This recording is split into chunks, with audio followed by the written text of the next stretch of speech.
BNP জাতীয় নির্বাহী কমিটির তথ্য ও প্রযুক্তি বিষয়ক সম্পাদক এবং শিক্ষাবিদ ডক্টর এ.কে.এম. ওয়াহিদুজ্জামান রোববার বিকেলে নিজের ফেসবুক ওয়ালে এনসিপির নেতা ইমামুর রশিদের ৭ লাখ টাকা নেওয়ার একটি ভিডিও পোস্ট করেন। ভিডিওটি পোস্ট করার পরই তা ভাইরাল হয়ে যায়। ভিডিওর বর্ণনায় এ.কে.এম. ওয়াহিদুজ্জামান লেখেন, এই ভিডিওর মেটা ডেটা বলছে গত ১৪ মে ২০২৫ রাত ৯টা ২১ মিনিটে বসুন্ধরা আবাসিক এলাকায় এটি ধারণ করা হয়েছে।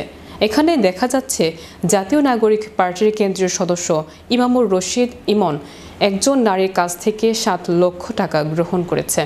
কোনো এক ভাইয়ের সাথে কথা হয়েছে ১০ লক্ষ টাকা দেওয়ার জন্য, কিন্তু উনি দিয়েছেন ৭ লক্ষ।